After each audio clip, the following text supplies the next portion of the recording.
We did part 1, let's move on over to part 2. I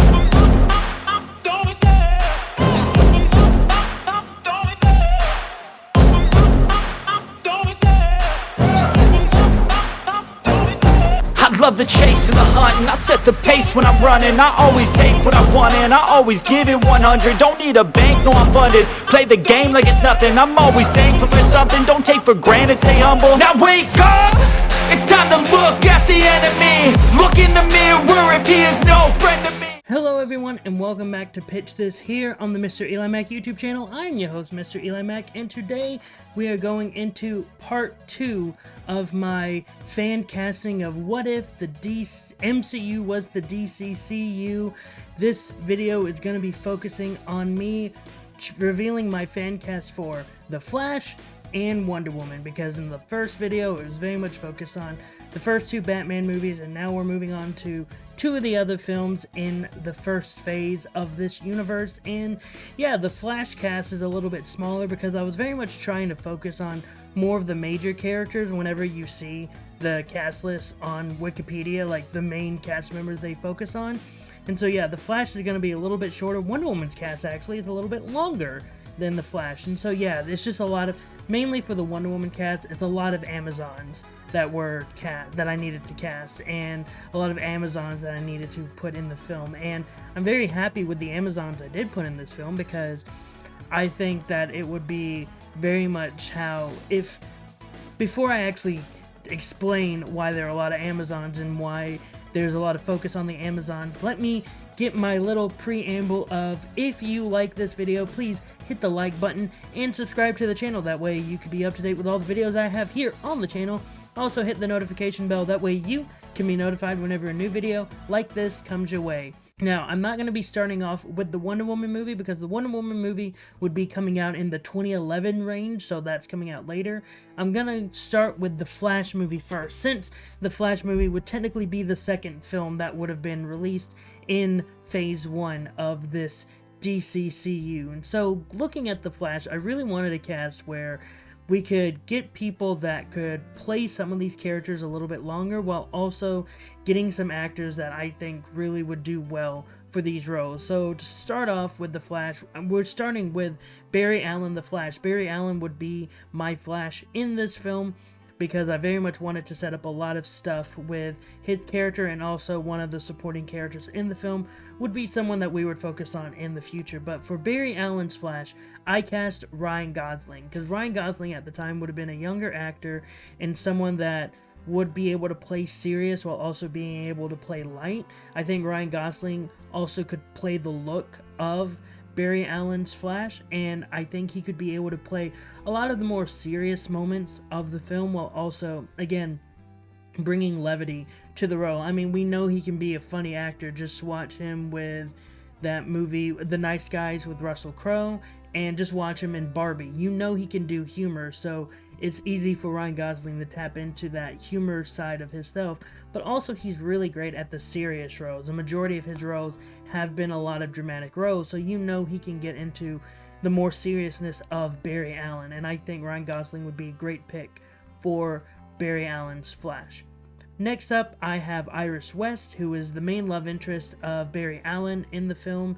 And for that, I wanted an actress that could believably play this reporter type character, and also someone that had a softness to her. Someone, when I say softness, I don't mean someone that's like would reel back a little bit at danger. I'm talking about someone that, if Barry is having a rough time, she's someone that could easily go to Barry and being able to get him to not feel stressed and not have him feel sorry and sad about his life. And that actress, I picked Kate Mara. For this cast, I very much wanted, at least for the first 2 characters, for my lead 2 characters in The Flash and Iris West, I wanted them to be a bit younger, but I also, that way, if they needed to appear later on down in the franchise, which they would in other films in the future, I wanted them to feel like they could continue on throughout the franchise. Though they don't appear frequently throughout this DCCU, I wanted them to be younger actors, and I think Kate Mara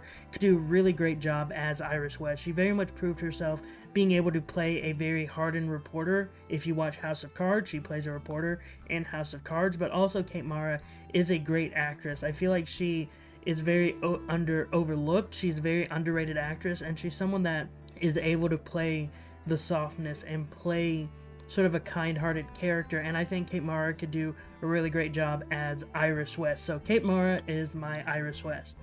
Next up, I'm going to be mentioning my lead antagonist, the main antagonist of the film, Eobard Thawne, the Reverse Flash. And the reason why I cast Reverse Flash I have Reverse Flash in the film was very much because in the Incredible Hulk film, it was very much Hulk versus Abomination. It's sort of the good version of a hero and then going up against the evil version of himself, and that's very much what Reverse Flash is. But throughout this movie, Reverse Flash would be more of a sympathetic character because in this universe, in 2008, they hadn't done the retcon of Reverse Flash killing Barry's mom. That hadn't been done yet in the comics. That wasn't really revealed until like 2011, 2010, like around that time.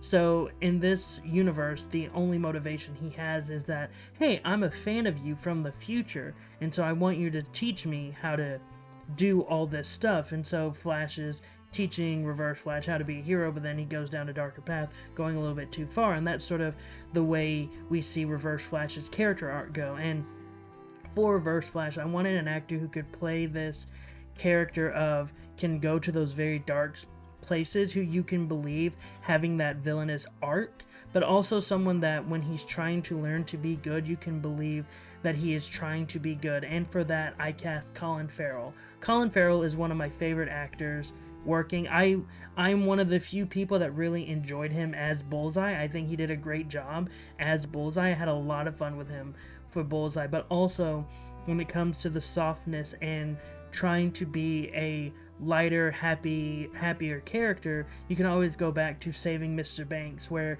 he plays the aforementioned Mr. Banks character, or at least the writer of the Mary Poppins novels, her dad, and very much he was the character that inspired Mr. Banks in Mary Poppins, and he was very much being able to play that light character that was there for his family, and also being able to be a softer character. Colin Farrell is a great actor, and I think he would do an amazing job as Reverse Flash, especially if you give Reverse Flash this depth that I'm wanting to give this character, and I think Colin Farrell will do a great job.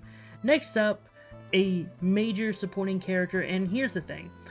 When I was looking up the early run of Barry Allen's Flash, like specifically before the New 52 and all that, because this would have came out before the New 52, so I had to use characters from that era, pre-New 52.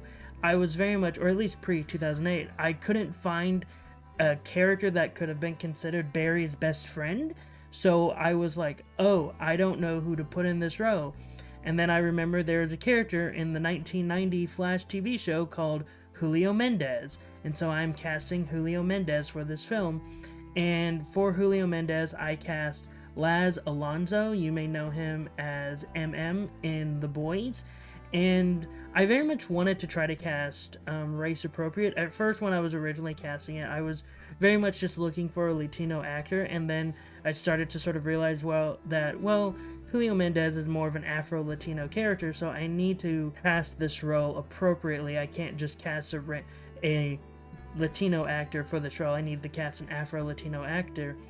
And I went with Laz Alonso because he's such a great actor. Even when he's playing Mother's Milk in The Boys, he does such a great job being sort of the voice of reason for the boys, while also being sort of like this hardened character that's doing this stuff for the boys, doing all this for the boys. And I think he would do such a great job sort of being the rock to Barry's, like trying to be the support system for Barry whenever he's doing all these superheroics. And I would very much have Julio knowing that Barry is the Flash, so very much Julio would be sort of the guy in the chair, the Cisco Ramon, if you want to use the TV show Flash as analog. That would be what Julio would be. And so Laz would very much be playing that support system character, and also very much playing the character that's like, hey, I'm here to help you relax. I'm going to be throwing some comedy at you, but I'm also gonna be here, like, if you need me, I can help you no matter what. And so yeah, I think Laz Alonso would do a great job in that role. Next up, we're moving over to the character I hinted at earlier, which is Wally West. Wally West would be a major supporting character in this film, but he wouldn't become Kid Flash. It's not like how, and I may hint it at the end, like, oh, he's about to become Kid Flash, he's starting to get his powers, but because we don't do a lot of Flash movies, we're not really going to be seeing Wally do the full transition until later in life. But don't worry, we will. If you watched my Phase 4 video for What If the MCU was the DCCU, you know where Wally is going. But very much I wanted someone who was a younger actor, someone who you could look at as a contemporary with Logan Lerman, because I would have those two have a relationship in the future as like a friendship there. So very much I wanted someone who could be a contemporary, a teen actor at the time, and I cast Jesse McCartney. And I know some of you are thinking, Eli, that's a horrible decision, but hear me out. He plays Roxas in Kingdom Hearts, and he does a very good job voicing Roxas in Kingdom Hearts. Also, he's played Dick Grayson in Young Justice, so I trust Jesse McCartney can do a pretty good performance as Wally West. I mean, sure, that's just voice acting, and sure, Young Justice came out way after 2008, but in my opinion, when I'm looking at this, and I'm even looking at Young Justice, I'm seeing that, oh, he knows how to play a character with depth. He knows how to play lighthearted, but he also knows how to get serious. So Jesse McCartney knows how to get to those points, what he needs. And also when you look at his performance as Roxas, you know he can do this complicated storylines in Kingdom Hearts, and he can make it somehow make sense a little bit. So I very much think Jesse McCartney could do a really great job as Wally West, especially when you put him with actors like Ryan Gosling, Kate Mara, Colin Farrell, and Laz Alonso, and the other actor I'm about to mention. I think Jesse McCartney could do a really great job as Wally West. And the last person I'm casting is sort of the main father figure of Barry Allen, Captain Daryl Fry. And Daryl Fry is very much the comic book version of Joe West, if you want to use the comics as an example, or if you want to use the Flash TV show as an example. Daryl Fry is very much the character that Joe West was in the TV show. He is someone that was very much a father figure to Barry throughout his time. He was someone that was sort of a mentor figure to Barry, and especially when it came to the police department, Daryl Fry was very much a, hey, Barry, you need to get this done, but I'm not going to push you too hard because I care about you and I think you do a really great job. Unlike the other people here who just think you're just a forensics guy. I think you do a really good job, and because of you, we've solved a lot of cases. And so yeah, I wanted someone who could bring that fatherly energy, and someone that you could look at as a father figure to Barry Allen and even Ryan Gosling. And for that, I cast William Hurt. William Hurt is so far the only actor as of right now, the only actor from the movie that I am sort of doing the analog for to actually transition over to the DCCU, because I really like William Hurt. William Hurt's a great actor. I have seen him in many things, and I think William Hurt is amazing. I think William Hurt could play a great fatherly figure. I think William Hurt could very much play a serious part. I mean, we've all seen his performance as General Thunderbolt Ross. We know he can play hard edge and very very serious, you need to get the job done. But also, I think with some of William Hurt's other performances, he can do a really great job of being sort of a fatherly figure and someone that can mentor Barry to doing what is right. So for those reasons, I am casting William Hurt as Captain Daryl Fry. And that is my Flash cast. And now we are moving over to Wonder Woman, which again, Wonder Woman is the larger cast of major characters. And I mentioned early on, like in the toss to this, I mentioned how there are a lot of Amazons in this film, and the reason why I said that was because I very much look at this film, whenever I was putting the story together for it, I very much look at it similar to the animated 2009 Wonder Woman movie. In my opinion, the 2009 Wonder Woman movie is a very great origin story for Wonder Woman in terms of animation. Now, am I saying that it's better than the 2017 Wonder Woman movie we got? No, I'm not saying that at all.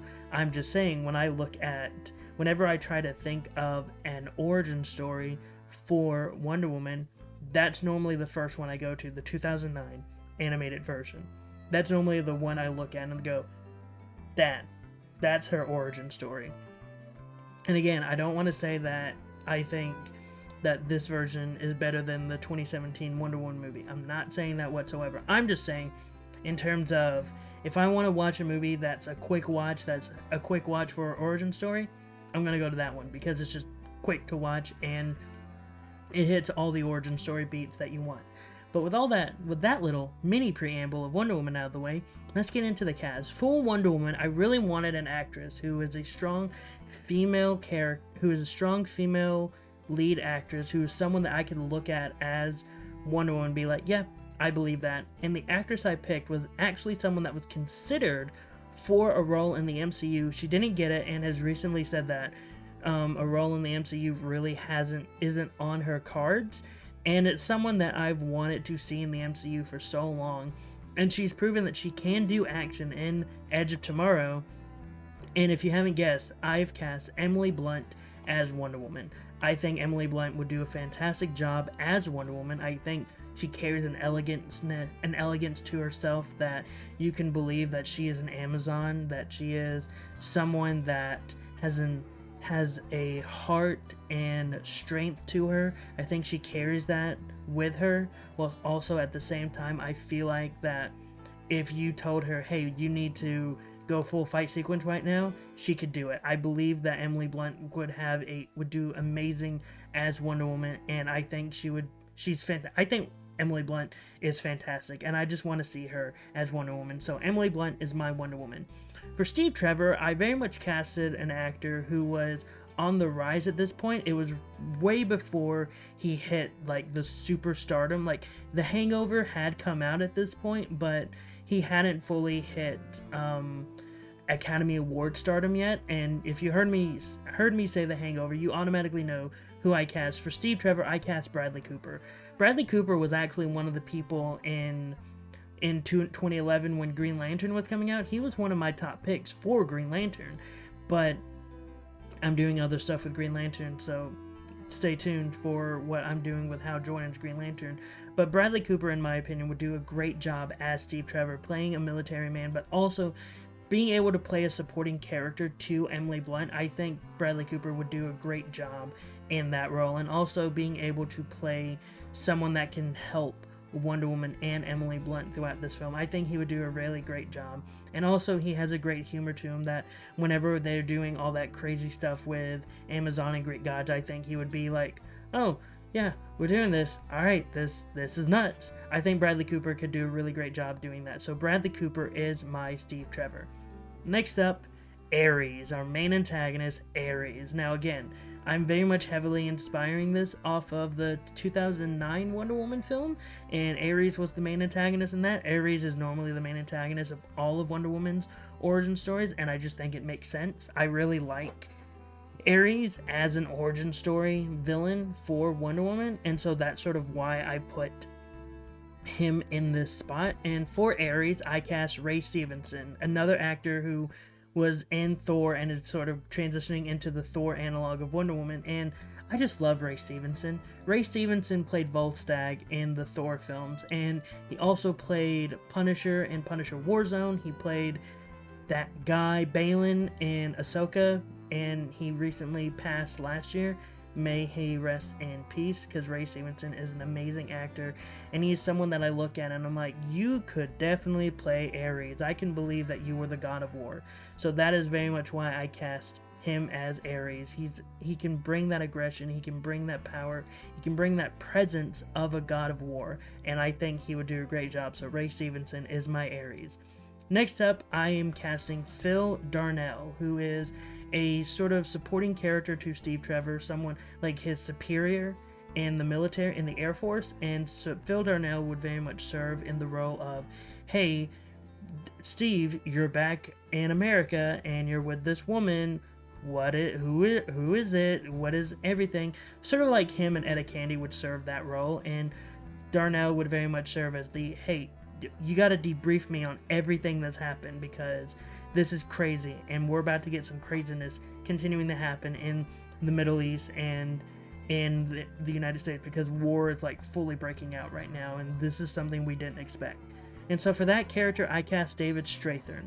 And David Strathairn played a military character in Godzilla and Godzilla King of the Monsters. And he's also played another character from a TV show that I can't remember. I just remember he's in that. When you see his picture, you'll get an idea of, you'll know who he is. And I just really love this guy as an actor.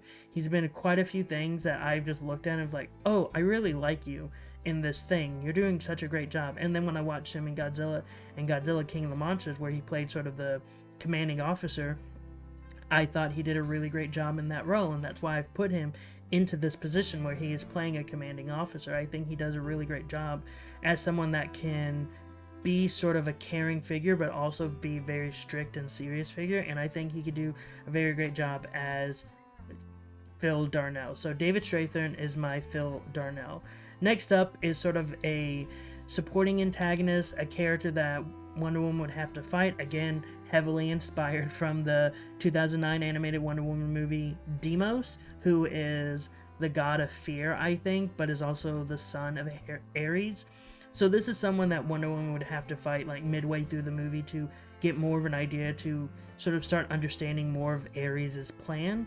And for that, I really didn't need a big named actor. I just needed someone to be like the physical embodiment of the character, because it very much would be a CG character, because Demos's face has snakes for a beard, and so very much that would definitely be a CG motion capture character. For that, I cast Joseph Gatt, who is someone that has done a lot of motion capture, done a lot of makeup work for actors. I think he might have played Jason in the Friday the 13th remake in 2009. I'm not 100% sure on that. Could have been a different actor, but I think Joseph Gatt really does carry the presence of someone that could be that type of character. And again, it would just be for a fight sequence, but he would have dialogue that would be very exposition-y. But again, his main factor is just, hey, I'm going to fight Wonder Woman and that's it. And I think Joseph Gatt would do a pretty good job as that. So Joseph Gatt is my Demos. Next up, we start off with the run of the Amazons. And first up, we have Mala.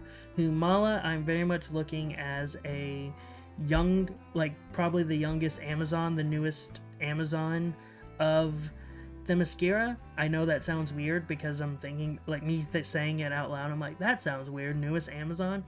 But very much more of like someone that is a mentee of Diana, but also is someone that's not really a fighter. She's someone that's more of like a learned person who's reading books, who's not that much going to be going into the fray and fight. She's more of just in the library learning, making sure she has all the data that we need to understand what is happening. And for that character, I cast Imogen Poots. Imogen Poots is a very, like at the time she would have been a younger actress. She would have been like late teens, early 20s at this point. I want to say like early 20s. And I think she would have done very well as sort of, hey, your position in this film is that you're someone that's going to be helping do the research for all of this stuff. And you're someone that's very much going to be not so much physical. You're very much more of like, hey, you're going to be more of a support character. And I see Mala very much as, again, the youngest Amazon as of right now. And someone that can help Diana through all of her struggles when Diana is like, Steve Trevor is here and I want to bring him back to Man's World, but my mom is saying no, and Mala is very much like, no, you should go do it. Like, if you trust yourself, you should go do it.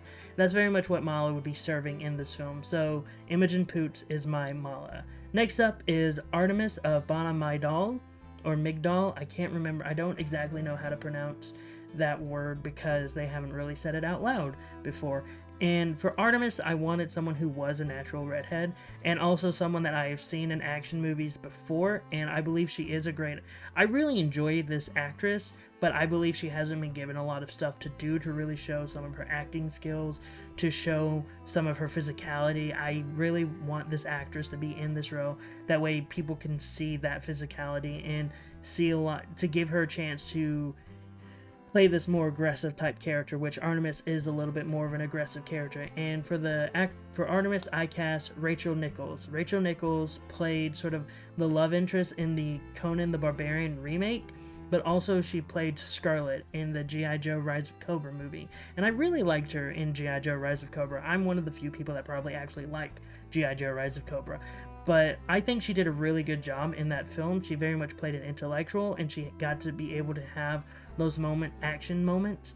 But for this film, I really wanted to show more of those action chops for her, and I wanted her to be able to stretch and show more of her acting range, because I think Artemis would have a lot of acting range. So Rachel Nichols as Artemis. Next up is Eda Candy, and I know the picture I put up there, Eda looks a little bit bigger, but I wouldn't imagine, especially with the actress, she's not a bigger actress, so she's very much, again, the image is just the image I needed to show, hey, this is Eda Candy.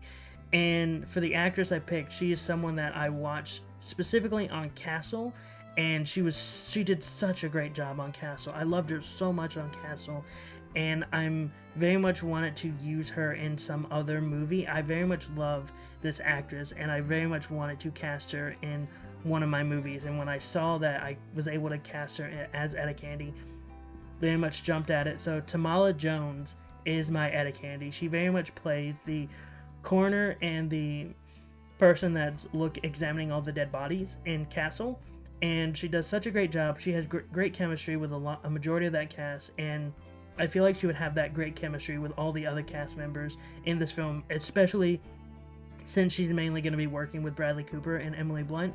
I think she would do such a great job having great chemistry with them, and I think Tamala Jones is so fun. She's such a fun actress. She's such a great actress, and I really want her to be able to be in a superhero project, and I feel like she would do great as Eda Candy. So Tamala Jones is Eda Candy. Next up is Antiope, who would be the sister of Queen Hippolyta, and I really wanted an actress that wasn't Robin Wright. I didn't want to reuse cast members from the Wonder Woman movie. Now I'm about to break that rule in part 3 with some of my casting choices, but we're not there yet. But I really wanted someone who could play a strong character in Antiope, and also someone that had the seasoned acting chops to play this type of leader type role. And for Antiope, I cast Marissa Tomei. Marissa Tomei is a great actress, in my opinion. She's able to do comedy, drama, dramedy. She's able to be a romantic lead, but also you can take her seriously whenever she's telling you that, hey, shit's hitting the fan. And so I really like Marissa Tomei, and I think she would do a great job as Antiope. So Marissa Tomei is Antiope. Next up is, I'm going to save Hippolyta for last. Next up is Nubia, and Nubia is a character I very much wanted to introduce early on. That way everyone can establish, hey, Nubia is important to the Wonder Woman franchise and to the DCCU. And when we get to future bits with Nubia, we will understand this is just the start of it. And when we get to phase 4, where Nubia becomes more of an important character, especially with my Thor Love and Thunder analog with Wonder Woman, she becomes such an important character in that film. So for that actress, I cast Shaniqua Martin Green, who you may know from Star Trek Discovery. She's the lead actress in Star Trek Discovery. She was in The Walking Dead, and she was in Space Jam: A New Legacy. I can't remember what her character name was in Star Trek Discovery and The Walking Dead for the life of me. I just know who she is. And she plays such a strong female character in both The Walking Dead and Star Trek Discovery that I feel like if she were in a position where she could potentially take the reins as a Wonder Woman character, I think she would be perfect for it. I think she's great. I very much enjoy when she's on my screen, because I think she carries a presence to herself as someone that you could believe as a regal type character, and I think she would do a great job as Nubia. Next up is Philippus, who would serve more of a love interest, right-hand woman to Queen Hippolyta, because I very much see the Amazonians swinging both ways, and for some of them they mainly swing towards the lesbian side, and I would very much enjoy to see that on screen. And I think because when it comes to the Amazons, I think it just makes sense that some of them would very much be in love with each other more than trying to be in love with a man. And I think that Philippus would very much serve as the right-hand woman to Queen Hippolyta and her main love interest and her partner in all of this. So for Philippus, I cast Shannon Kane. Shannon Kane is mainly known for some of her soap opera work, and I think Shannon Kane could do a really great job, and I think this would be a great opportunity for her to be in something that is big budget, something that could get her name out there a little bit more, because I think she does a really good job in her soap opera work. So for Philippus, I cast Shannon Kane. Next up, the penultimate character is Io, or Io, I-O. I always pronounce it Io. She's very much someone that in this would be like sort of the weapon maker, and when it comes to characters that would die, her character would be the one to die of the Amazons. And I very much think that she would be the one that would be physical, but also be the weapon maker that would serve as a mentor figure to Diana, someone that would look at her being like, hey, look, your mom is telling you to do this, do your own thing. This is whereas Mala is someone as a peer, Io is someone that's a mentor, someone that is helping Diana do what she wants. And so for Io, I cast Emily Mortimer. I think Emily Mortimer is a great actress, and I know the picture of Io doesn't match Emily Mortimer's physicality, because Io is like built like a brick house. But I think Emily Mortimer could be able to get to that point, because I mean, if you're cast as an Amazon, I think that the director is very much gonna be like, hey, you gotta bulk up for these roles because these are strong women, and I think all of them would do great jobs. And I think Emily Mortimer would be a great actress to serve as a mentor figure to Emily Blunt, and I think she would do a great job being like, hey, you got this, it's okay, don't listen to your mother, do what your own thing. And I think Emily Mortimer would be great as Io. And finally, Queen Hippolyta. Again, the Odin character, if we continue with the Thor Wonder Woman analog. Queen Hippolyta was someone that whenever I was casting, I was like, I don't have to struggle at all. I know exactly who I want to cast as Queen Hippolyta. This has been the actress that I've wanted to cast as Queen Hippolyta for years. If James Gunn wants to cast Hippolyta, cast this actress, because my God, she's perfect. In fact, I think she would have been perfect for Wonder Woman in the early 2000s to late 90s to early 2000s. I cast Lucy Lawless. I think Lucy Lawless would be great as Queen Hippolyta. I think you look at Lucy Lawless and you can believe that she's the leader of Amazonian women. I believe that Lucy Lawless, again, just her as Xena alone, could prove that she is a warrior woman and she is able to be a leader to a group of women. I think Lucy Lawless is an amazing actress. I think Lucy Lawless would have been a fantastic Wonder Woman in the late 90s to early 2000s. And I think she would be a great sort of motherly figure as well to Diana. And I want to see Lucy Lawless in something Wonder Woman related. Please, please, James Gunn, cast Lucy Lawless in Wonder Woman in some way, please.